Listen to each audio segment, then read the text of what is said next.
So what does the economy look like for the new year? Well, if you're looking for a job, it's great. If you're looking for a place to live, not so great. Christopher Thornburg is the founding partner of Beacon Economics and the director of the UC Riverside School of Business Center for Economic Forecasting and Development. Do I have that right?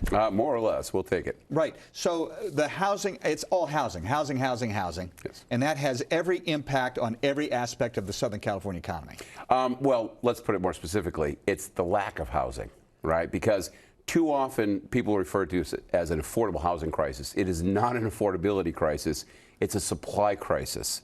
And that's a critical distinction. If you say this is an affordability crisis, what you're saying is there's thousands and thousands of units out there for people to move into. They just can't afford it. No.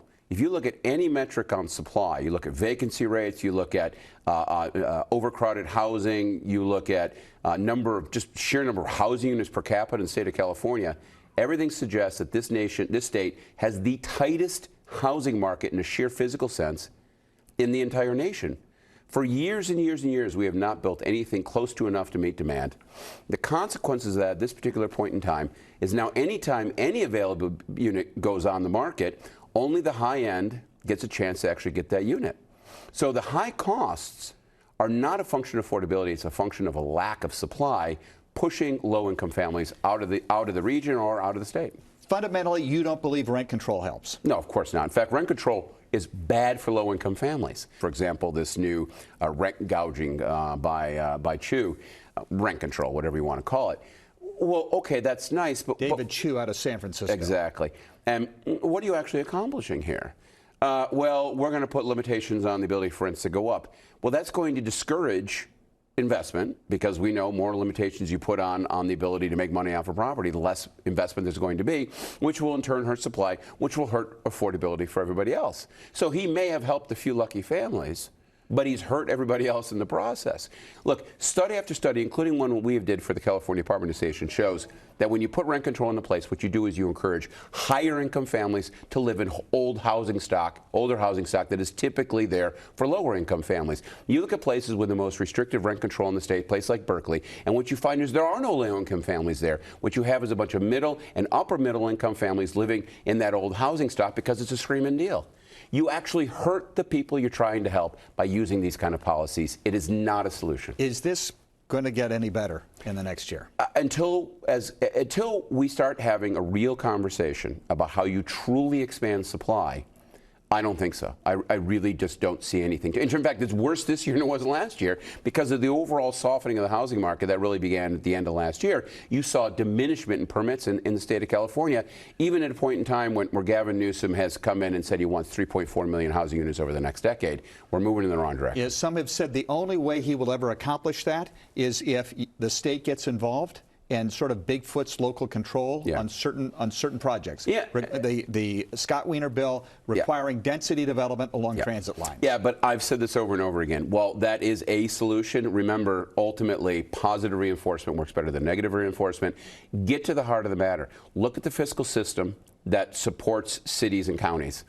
80%, if not more, of the revenues come from business. 20% of their expenses come from business. 80% of their expenses come from residents. Only 20% of the revenues come from expenses. So every single small city out there, you got 20 acres of land. You want retail. You want commercial. You do not want workforce housing.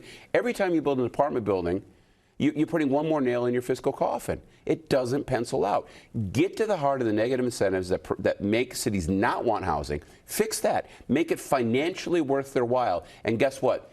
The cities that see the value in that will go out and build tons of housing because it benefits them in the long run. So right now, to sum up, the economy we're looking at now and for 2020 is one that is good for high-income workers because they continue to come to California, which is good for our economy, and they have the money to pay for high-end residential. Excellent. It's bad for the people that work with their hands. It's bad for people who don't have a college degree. They're moving out of the state. Absolutely. That's exactly right.